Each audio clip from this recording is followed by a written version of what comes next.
Usa ka pagtuo, usa ka tingog, usa ka katawhan.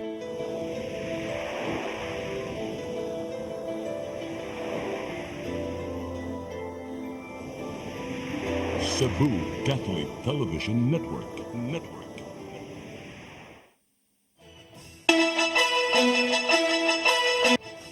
Uluhan sa mga balita sa Sayri 47. Pasko, gipangandaman sa Bureau of Fire Protection. Publiko giawhag paglikay paggamit og substandard series lights. Luwas nga pagpahigayon sa sinulog Grand Parade sa sunod tuig, gipasalig. Operasyon sa Apoland and Quarry Corporation sa Dakbayan sa Naga, gipahuno. Taxi driver, gireklamo nga nagbinasto sa pasahero nga transgender, gipreso. Sugbo, Kabisayan ug Mindanao, Pilipinas og katawhan kutos maabot sa tong Sibya sa tibuok kalibutan mayong hapon. Live kita karon sa CCTN Channel 47 ug kini ang tulumanon sa nagunang kasayuran nga angay natong masayran. Sa nga ni Attorney Danica Caballes, ako si Dennis Tabar ug kini ang Sayri 47.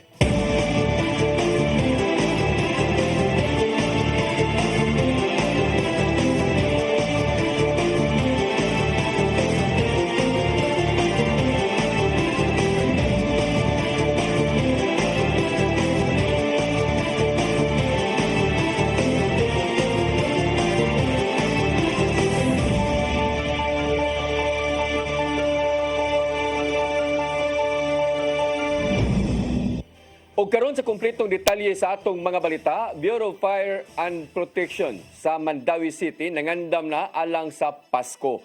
Publiko giawhag sa paglikay og gamit og mga substandard nga series lights. Ang kasayuran ihatod ni Mary Rose Sagarino. Kasamtangan nga naka-blue alert ang BFP Mandawi di naka-standby ang ilang mga personnel. Mato din Senior Inspector Eranio Fernandez, ang Deputy Fire Marshal nga sugod Disyembre 15. Naka-red alert ang ilang status og sugod sa maong adlaw. Walay personnel nga mag-day off alang sa pagbantay sa pagsaulog sa Pasko ug bagong tuig. Sa pagkakaron, gikatakda silang mupahigayon og inspection sa mga nagbaligya og series lights. Pahinumdom ni Eranio sa publiko nga likayan ang paggamit og mga substandard nga produkto. Ang karaan gud ang ilahang ayon na lang to gamita kay wala naman to. So pagpalit na lang og bag-og yun nga mga Christmas lights kay basinon nga mo masunog. Dugang pahinumdom sa Deputy Fire Marshal nga gidili ang pagbaligya og paggamit og pabutos sa Mandawi base na sa ordinansa sa syudad. Hinuon gitugutan ang pagpahigayon og fireworks display. Ang expect namo is dagal nang mag fireworks display, so in kaso na yan mag-request lang sila sa amo standby na mo tog fire truck og mga personnel. Samtang kaganinang buntag, padayon ang sakop sa BFP Mandawi sa pagpanindot sa ilang Christmas decoration sa ilang fire truck. White Christmas ang ilang konsepto, din adunay Santa Claus ug mga regalo. Kini nga tema nagsimbolo sa tinguha sa BFP Mandawi kabahin sa fire prevention ug ilang padayon nga pasalig sa kaluwasan sa publiko. Ang fire truck mao'y entry sa BFP Mandawi alang sa fire truck decoration contest sa BFP 7 karong gabi. Mary Rose Sagarino, CCTN News. Opisyal nga gilusad sa syudad sa Mandawi ang Christmas Village Inspired Decoration kagabi. Pinagi sa pagpasiga sa mga dayan-dayan sa mao nga dapit o fireworks display. Ang sentro sa maong kalihukan mao ang 15 metros nga Christmas tree nga gidisenyo sa susama usab nga festive house. Ang higante nga Christmas tree gibutang sa gibutangan og mga Santa Claus, Christmas tree, dakong star sa taas ug ang mabulokon nga mga series lights. Ang Mandawi nigahin og 3.8 milyones ka pesos alang sa decorations. Diin pipila niini mga recycle gikan sa nanglabay nga mga tuig. Ang gipanguluhan ang maong lighting ni Mayor Glenn Bersidi kuyog ni kanhi Mayor Jonas Cortez. Si Mayor Bersidi nanginaot alang sa kalinaw, panagiusa o gugma karong Pasko.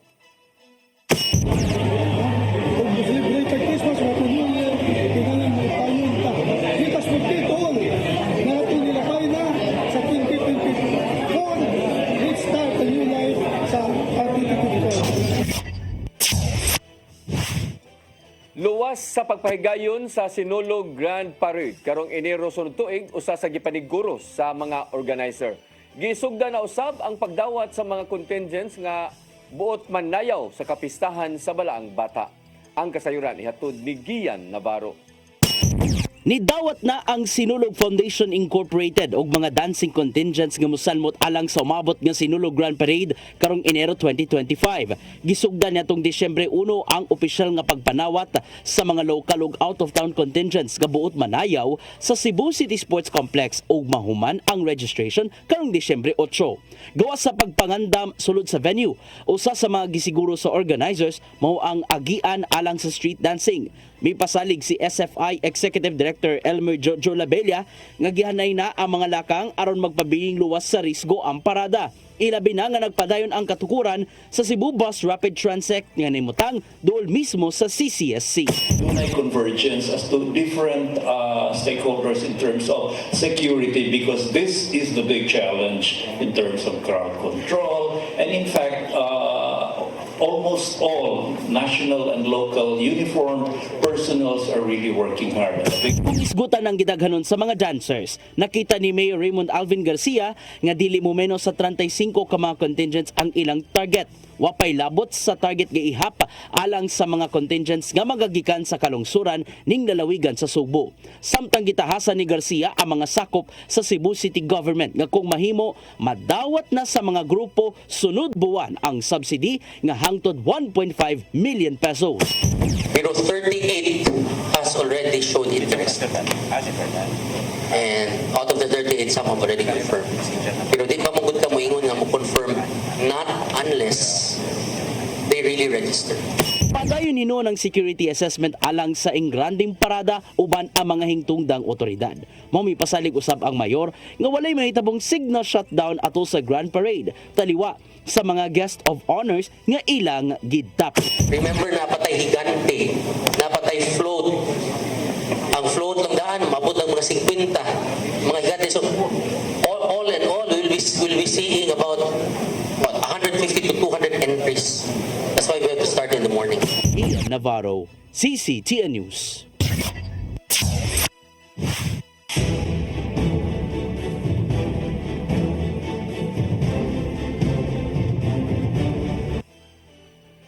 Commission on Election sa siyudad sa Mandawi magsugod ugma sa automated counting machine roadshow sa kabarangayan. Matag barangay gahinan og 20 ka mga sample ballots alang na sa live demonstration. Ang kasayuran ihatod ni Mary Rose Sagarino. Mao kini ang automated counting machine, ang bagong poll machine nga gikatakdang gamiton sa 2025 midterm elections. Ug mga adlaw sa Barangay Tawason, sugdan sa Commission on Elections Mandawi ang roadshow sa automated counting machine sa kabarangayan. Kahapon gipahigayon ang nationwide kick-off sa caravan diin sa Mandawi, gihimo nila sa City Cultural and Sports Complex. Ang roadshow maglakip sa live demonstration sa poll machine, diin ang mga botante makasinati sa paggamit sa bagong teknolohiya. At least makahibaw na daan ang mga botante kung saon nila inig panahon na inig election day na gyud.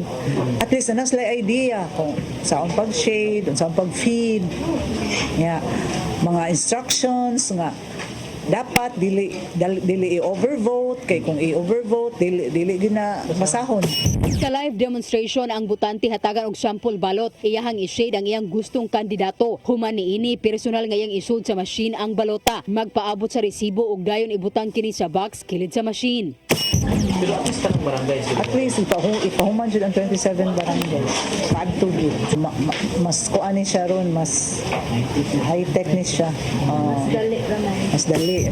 Ang roadshow mulungtad hangtod Enero 30 ato sa eleksyon, matag presinto ang butangan og usa ka machine. Ang Mandawi adunay 271 ka clustered precinct ug moabot sa kapin 238,000 ka rehistradong botante.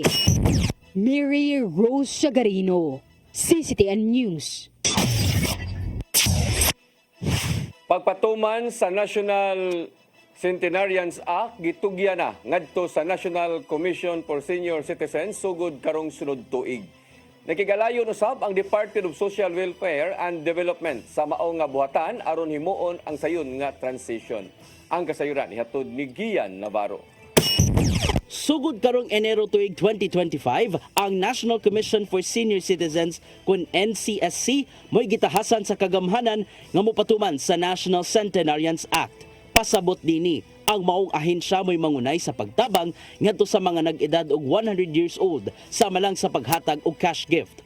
Alang sa masayon nga pagtunol sa responsibilidad, nakig-alayon mismo ang Department of Social Welfare and Development 7 ngadto sa maong ahensya. Suma pa ni Regional Director Shalene Lucero nga padayon ang ilang pagpakig-alayon ngadto sa ubang mga kawani. Apil nini mao ang mamahimong assessment sa mga senior citizens nga hatagonon og tabang gikan sa kagamhanan. So, as early as now, gani naglista sa nag-edad og 95, 96, 97. Unya, ang mga families, ato na yun silang giawhag to be ready with a complete document. Sa kasamtangan, gipaubos na sa pagbansay-bansay ang mga sakop sa NCSC unsaon pagproseso sa mga centenarian beneficiary sa ilang dapit. Kung isgutan ng pundo, ado na hinoy gigahin ang kagamhanan alang sa paghatag og cash gift. Ubos sa kasamtangang balaod, kinanang makadawat ang centenarian og 100,000 pesos isip gasa. So like I mentioned earlier, naagyo tayo meetings, na tayo technical assistance, ang pag-transfer yun sa technology and the process. And the good thing about this, na ma-assure ka na ma-continue because the worker hired for the centenarian will also be transferred to the commission. Sukad nitong 2016, mulapas na so sa kalibo ka mga centenarians ang nahatagan na og tabang gikan sa kagamhanan Lukop Central Visayas. Moabot na sa 100 million pesos ang nahatag ngadto sa beneficiaries. Sa maong gidaghanon, nagagikan sa Sugbo ang kadaghanan sa mga centenarians nga gitabangan pinagi sa cash gift. Gilauman hinuon sa ahensya ang masayon nga pagpatuman sa Centenarians Act ngadto sa NCSC. Gian Navarro, CCTN News. Nadawat na sa mga senior citizens o person with disability ang ilang year-end cash incentives. Gisugdan sa City Social Welfare and Development Office ang pagpanghatag sa mga barangay niadtong Sabado hangtod kaghapon adlaw. Samtang ang uban wa makakuha dito sa ilang barangay, dito kini gikuha sa City Hall kaganinang buntag. Ang mga senior citizens makadawat og 4,000 pesos samtang 3,000 pesos usab alang sa mga PWD. Matod ni Kunsyal Anabit Quezon sa Dakbayan sa Lapu-Lapu nga adunay 33,705 ka mga senior citizens ug 9,112 ka mga PWDs ang nakaparehistro karong tuiga.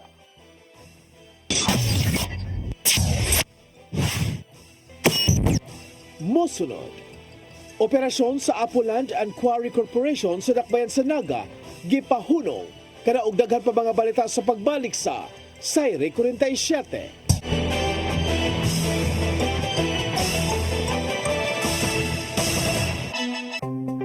Discover the beauty of the Philippines.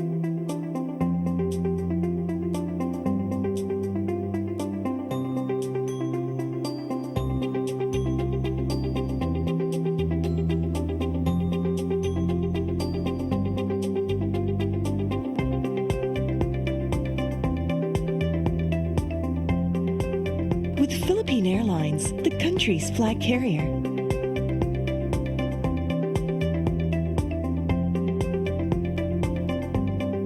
The airline that lets you feel the warmth of the nation.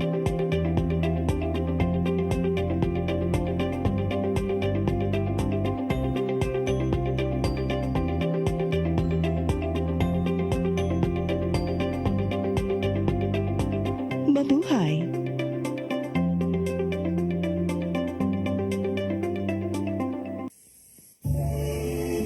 Ben Zubiri, kompositor, artista sa bantawan, pelikula o radyo. Mas nailhan sa ngang Iyo Carbo. Si Ben Zubiri ang isuwat sa way kamatayong awit Matod Nila.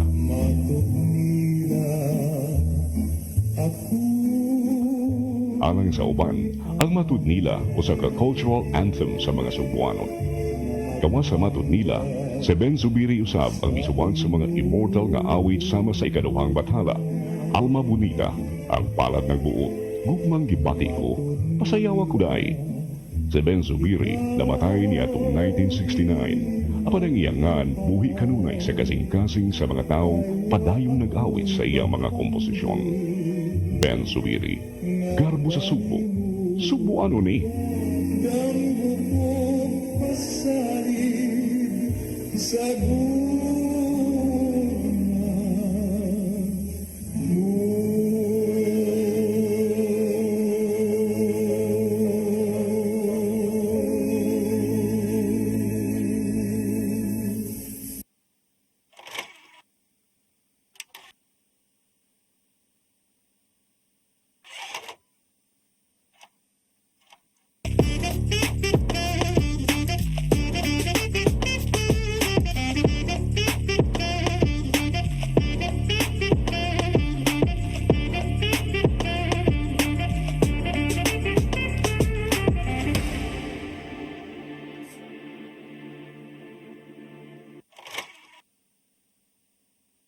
Start today.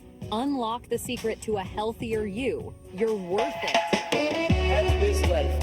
Health plus. Easy flow. Health live plus. Health is wealth. Your path to a new start. Nutrition, Exercise and elimination. water, Sunlight. temperance, Air. rest and recreation. And most of all, Trust in God. Learn from our doctors. Be blessed by the testimonies of our overcomer. Ang inyong programa, Alam sa may sakit, walay sakit, ug dili ganahan magkasakit. Ozone Med Wellness Clinic New Start. Napapanood every Saturday 8 to 9 a.m. Og ang replay airing matag Miyerkules 1:00 hangtod 2:00 sa hapon. Dinhi lang sa CCTN Channel 47. New Start, Ozone Med Health and Wellness Talk. Migo George! Oh, ako? Naon sa maning tanawan niyo? Kalma lang. Kalma lang ni Godido. Siya ko dito. Ano mo sa susili? Sayo na na. Oh, kano sa ba ka mo mabutan? Murag mao siguro na inyong hiwata. Oh, pagdagsa mo ni.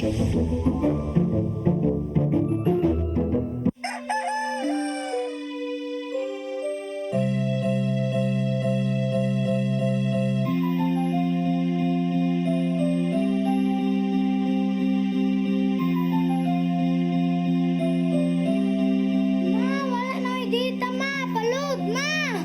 Sorry, ma'am, na late ko. Nangita pa mong gusto para internet sa kong anak, ma'am. Ay, wala na yung problema. Magsisibo. Sinisibo, sinisibo, For your internet connection. and for the signal of your cable TV. So fast and straight the transmission to your home. Sinisibo, sinisibo, sinisibo, Offers you to have fiber optics.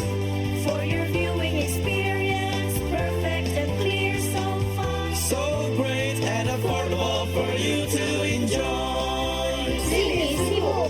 Cine Cebu Television Network Incorporated offers fiber to the home broadband internet bundled with fiber to the home cable TV connection. Cine Cebu Television Network Incorporated with its operation in Metro Cebu and the whole province of Cebu soon. And affordable for you to enjoy. Sinisibo.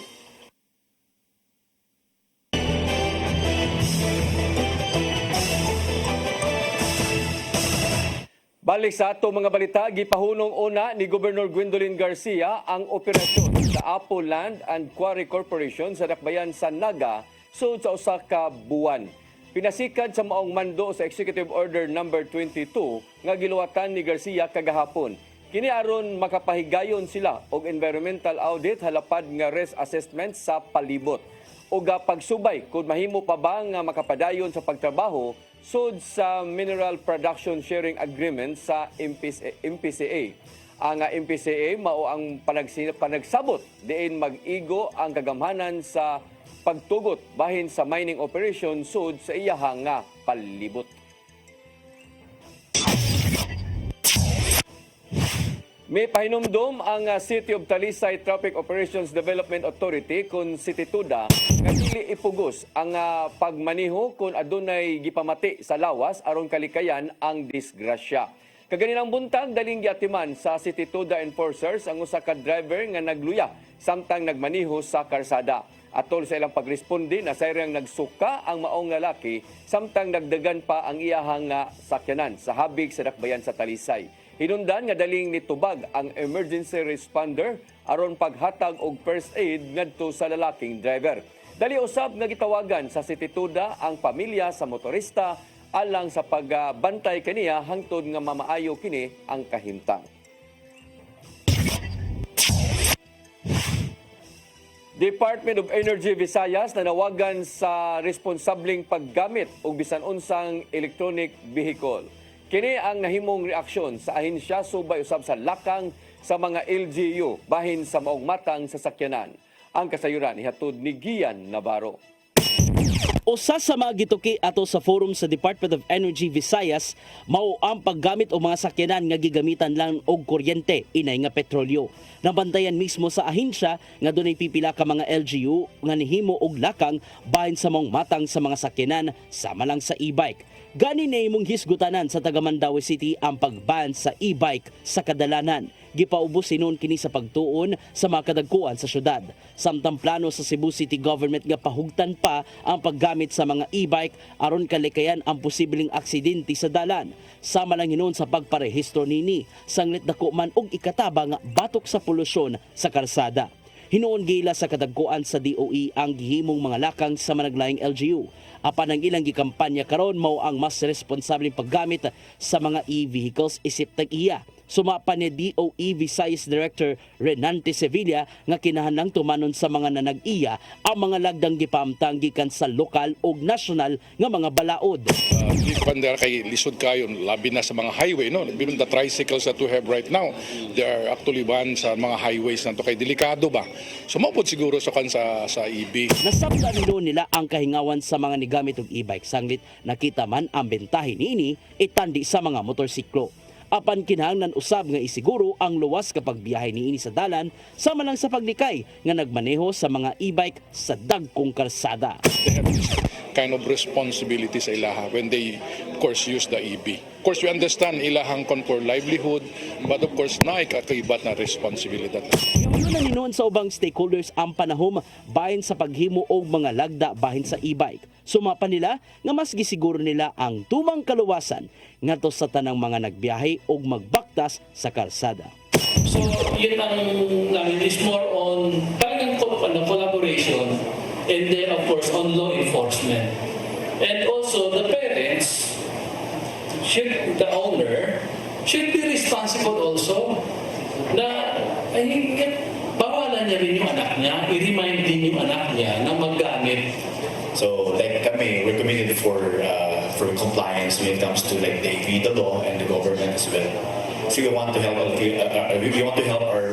consumers na makatipid din and maging safe in terms of environment. Yun naman talaga when it comes to safety, of course, ibang usapan. Navarro, CCTN News. Property dispute gingong mo'y rason sa nagtrending nga pagransak sa usa ka report kung resort diha sa dakbayan sa Lapu-Lapu. Giklaro sa tag-iya nga dili kini usa ka content o mapasalamaton sa nag-send sa video tungod kay aduna na sila ebidensya nga tinuod ang nahitabong pagpangransak. Ang kasayuran ihatod ni Cristel Joy Filerca. Niadtong Domingo, ang Facebook page sa usa ka resort nga nahimutang sa barangay Suba Basbas, Dakbayan sa Lapu-Lapu nag-upload og video nga giransak ang ilang resort. Nikatap kini online og nakaani og nagkadayang reaksyon tungod kay pila ka segundo sa wala pa kini nahitabo naka-video nga daan ang nagkuha niini. Giklaro sa tag-iya sa resort nga dili kini content og tinuod nga adunay nahitabong pagpangransak. Matod diyang hangtod karon, traumatized pa sila sa maong panghitabo. Niadtong Disyembre 1 lang kini nila gi-upload kaysa susamang adlaw usab kini gipadala kanila sa usa ka wala magpailang tawo. Gikumpirmar niyang niadto pa kining Setyembre 25 ning tuigan na hitabo apan wala sila ebidensya sa pagpamatuod niini, maong nagpakahilom na lang una sila. Maong mapasalamaton siya sa nagpadala sa maong video tungod kay aduna na sila ikahatag nga rason sa ilang mga customer kung nganong wala sila nanawat og mga booking. Naay ni send sa amo ang page, then among gi-upload sa amo ang page. nagpasalamat mi sa nag-share. Nagpasalamat mi sa nag-send kay doon na nami ika-address sa amo ang mga clients o ang among mga customer. Matod sa tulo ka staff nga mo inaa sa sulod sa resort atol sa mong higayuna, pasado alauna sa hapon kini nahitabo. Makita sa mong video nga adunay usa ka lalaki ang gipahapa sa mga armadong lalaki. Nahinabi sa CCTN News team ang maong lalaking gipahapa nga usa ka caretaker sa maong resort. Matod niyang pag-abot sa duha ka mga sakyanan, padung unta siyang moabli sa gate apan natingala siya nga nangatkat na lang kini. Itiunan mo ko dito, ma'am. Dapat. Ipadapa ko nila dito sa Old House. Hindi pa nila CCTV. Ano may CCTV ang bukas. Aguma na to. Gibitan na sad ko. Dito na sa gawas. Ipadapa man akong kilid na igo sa kanto sa lamisa. Apan nakahigayon siya sa paglayat sa koral maong nakaiskapo. Sigun usab niyang dulan 40 ka mga armadong lalaki ang nisulod sa resort. Samtang ang usa ka staff kinsa gikan natulog, gisulod og unom ka mga armadong mga lalaki sa kwarto nga iyang nahimutangan. Wala ra hinuon siya gitiunan apan sa dihang nakahigayon siyang moiskapo, nilayat usab siya sa koral. Samtang ang usa ka kitchen staff halos 4 ka oras nga natanggong sa second floor tungod kay wala siya makit-i sa mga armadong lalaki. Apan sa dihang gisaka siya, gihatagan siya og kahigayunan nga makagawas apan gidid-an sa pagdala og bisan unsang mga butang. Sigon pa sa tag-iya sa resort nga property dispute ang hinungdan sa maong panghitabo. Matod niyang napalit niya ang maong property ni adtong tuig 2022 ug iya kining gi-renovate. Matod niyang naka-down payment na siya og 27 milyones. Apan tungod kay nagka-problema sila sa ilang gipalitan tungod sa mga papeles sa maong property, ni desisyon ang tag-iya nga iuli na lang ang ilang na down payment. Ni saad kanila ang tag-iya sa property nga ihatag ang na down payment sa Setyembre 30. Apan 5 ka adlaw sa wala pa ang maong pitsaha, nahitabo ang pagpangransak. Gisuwayan og kuha sa CCTN News team ang habig sa gipalitan sa property sa maong resort, apan sa among pag-adto, sirado ang maong resort. Crystal Joy Filerca, CCTN News. Patas nga pagsubay sa impeachment complaint batok ni Vice Presidente Sara Duterte gipanawagan sa usa ka magbabalaod. Daliwa kini sa nahimong pamahayag ni Presidente Bongbong Marcos Jr. nga pag-usik-usik lang kini sa panahon og interes sa katawhan. Ang kasayuran ihatod ni Gian Navarro.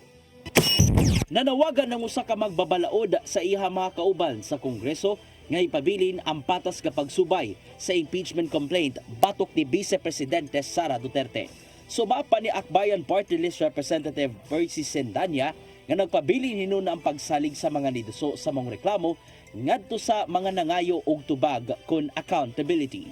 Usa ang Akbayan Party List sa mga nag-endorso sa mga impeachment complaint nga giduso sa managlaing civil society groups kagahapon. Di pa matataw ni Sendanya kung paluyuhan pa ba sa 1/3 nga ihap sa mga kongresista una pa isaka ngadto sa Senado og himuon ang impeachment trial. Pasabot diri kinanglanon ang dili mo menos sa 105 ka mga boto gikan sa managlaing kongresista aron ipasa ngadto sa Senado ang paghukom. Sa kasamtangan, wala pa siya nakigsabot kang House Speaker Martin Romualdez bahin sa impeachment bid. Apan gilauman usab sa mga magbabalaod nga mahatagan og pagtagad sa liderato sa Kongreso ang patas nga panglantaw sa impeachment process ngadto sa Kongreso. Gipasalamatan ni Sendenya ang mga kaubanan sa Kongreso nga nisuporta sa pag-endorso sa mga reklamo dungan sa gilaumang pagpaluyo niini. Nakugang ang publiko kagahapon sa mga impeachment complaint batok ni Duterte ug gitumbok sa mga nagduso ang mga kalapasan nga posibleng makatangtang sa iyahang posisyon. Sama lang kini sa graft and corruption, bribery, pagsalikway sa naimong pagsalig sa katawhan o guban pa. Daan ang gitataw ni Presidente Ferdinand Bongbong Marcos Jr. kawa siya nagpaluyo sa mga impeachment complaint. Doon nga siyang panglantaw nga usik-usik lang kini sa oras ug interes ngadto sa publiko. Gian Navarro, CCTN News.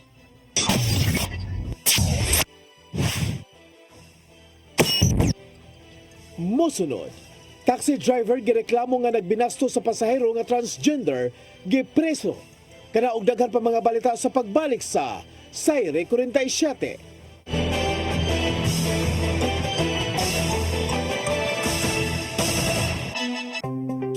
Discover the beauty of the Philippines.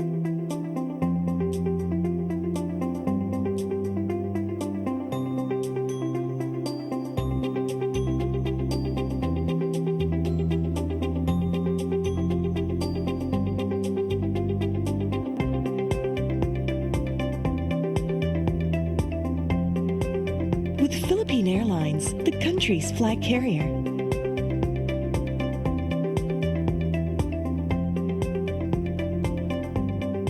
The airline that lets you feel the warmth of the nation.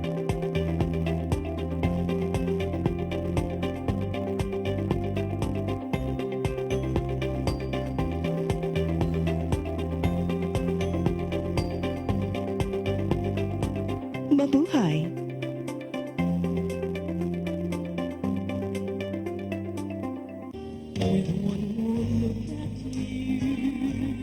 Amapola Cabase, taal nga Cebuana, ug anak sa musikerong si Manny Cabase ug Priscilla Campogan. Mihimo sa iyang unang piano recital sa edad ng 4 anyos sa Batid Piano Conservatory. Sa elementarya pa lang sa Cebu Normal School, dihang nahimong conductress sa Toy Orchestra. 10 anyos pa lang dihang mihimo sa iyang debut performance sa Grand Opera House sa Manila. 18 anyos sa dihang nahimong host sa TV show Amapola Sings sa karaang ABS-CBN Cebu. Daangal sa Subo, si Amapola nahimong ilabong national recording artist o front act sa concerts ni Jack Jones, Astro Gilberto, Matt Monroe o Suzy Mendez. Regular guest sa mga top-rated TV shows sa Manila. Sa pagkakaroon, si Amapola tuwa magbase gawa sa naso ug padayong milingaw sa International Music Aficionados. Amapola, karmo sa Subo. Subuano ni.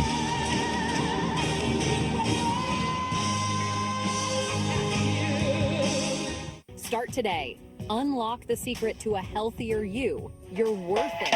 Health is wealth. Health Plus. CV Flow and Health Lift Plus. Health is wealth. Your path to a new start. Nutrition, Exercise and elimination. water, Sunlight. temperance, Air. rest and recreation. And most of all, Trust in God. Learn from our doctors. Be blessed by the testimonies of our overcomer. Ang inyong programa, Alam sa may sakit, walay sakit, ug dili ganahan magkasakit. Ozone Med Wellness Clinic New Start. Mapapanood every Saturday 8 to 9 a.m. Og ang replay airing matag Miyerkules 1:00 hangtod 2:00 sa hapon. Dinhilang sa CCTN Channel 47. New Start, Ozone Med Health and Wellness Talk.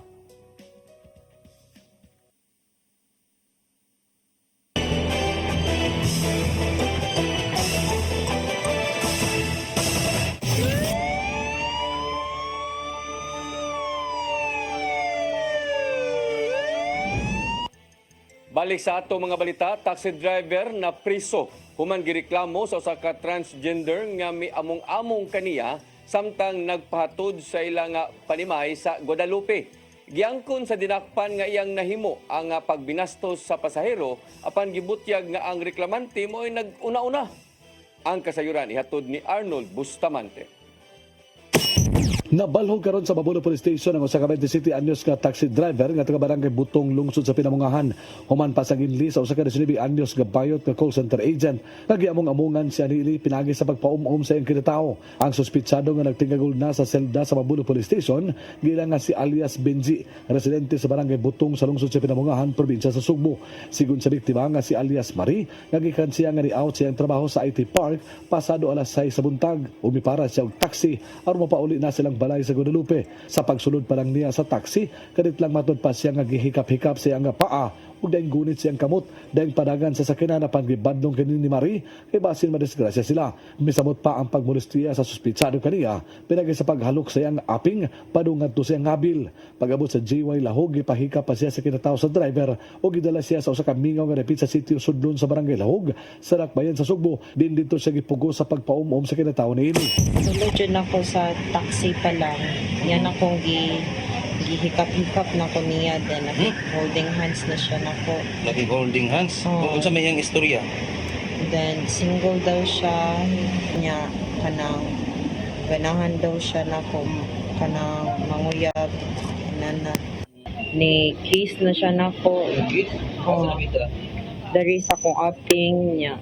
Padung siya sa kong lips niya. Wala. Nana ko nga kuya. Undangin na kay kay dili ko ganahan. So wala lang jud siya ni patuo pag abot na dira sa GYK yan akong gipahikap siyang nya wala na ko kaliho kay nakulbaan naman ko nahadlok na ko sa unsa niya mahitabo ba nya mo to padayon lang jud siya sa drive ya kong gipa agi sa sudlon then pag abot na tong bakante kay yan akong gipugos og patsupa sa iyahang kuan.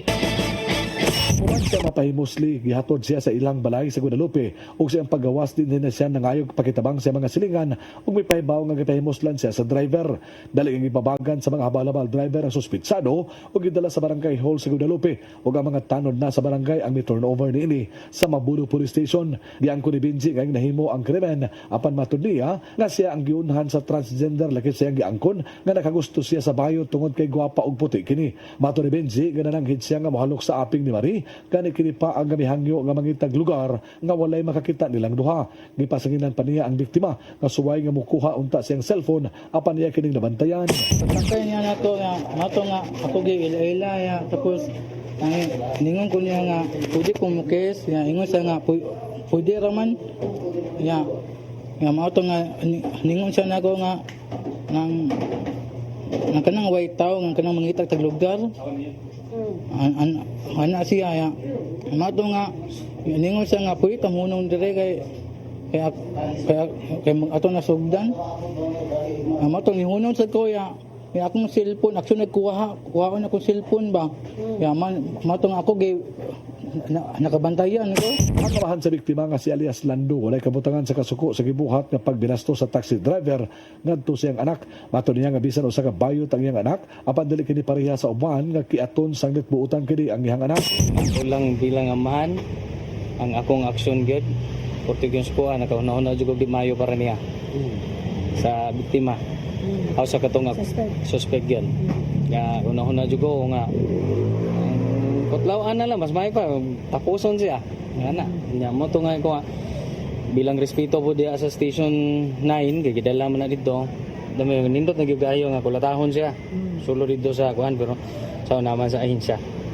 Hindi mo na ito pwede.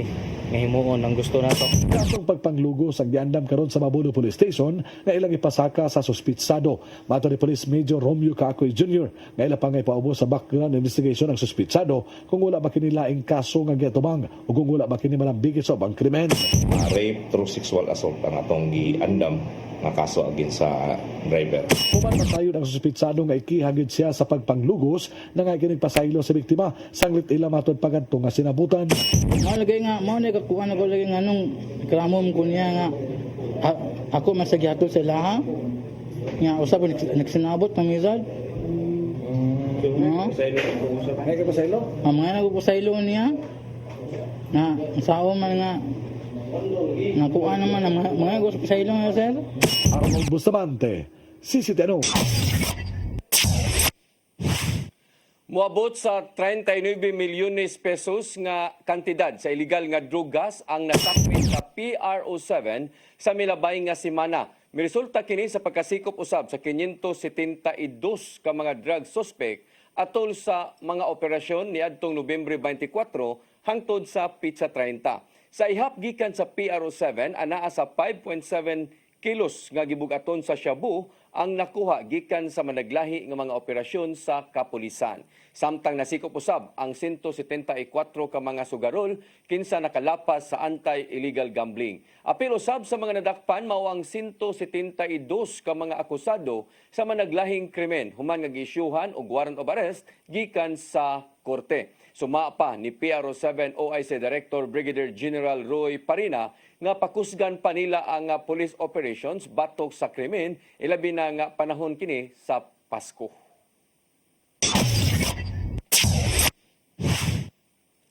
Gipaluyuhan sa Department of Agriculture ang kampanya alang sa pag-serve og half-cup lang nga pagkaon aron dili kini mausik. Suma pa ni Assistant Secretary Arnel Dimisa nga tinguha sa liderato nga ang paglikay sa pag-usik-usik ug pagkaon tungod sa kadaghan sa nausik kakaon gikan sa managlahing kan-anan. Subayon usab sa kadagkuan sa mga balaodnon kabahin sa half cup rice nga tumanon sa tanang kan-anan o tinguha nga makadaginot usab og supply sa bugas ang lokop nasod.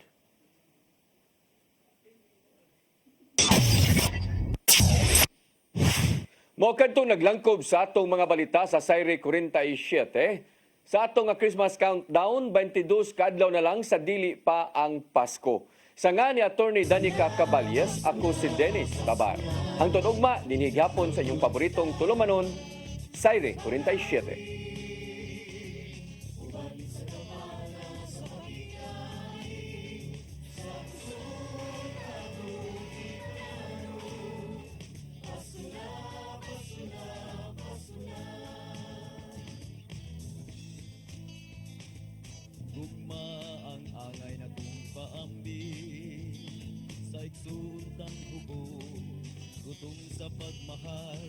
Kay kaniya mo lang mapatayag Kusay kahulugan sa Pasko Ito sa pasungan nagpakatao ang atong Ginoo. Pasko na, Pasko na, Pasko na. Pagtulad ka sa Manawi. Kapatid sa kapanan, sa makitay. Sa puso na kong ilalaro. Pasko na, Pasko na, Pasko na. Pasko na, Pasko na, Pasko na. Pagtulad ka. Your path to a new start. Nutrition. Exercise and elimination. Water. Sunlight. Temperance.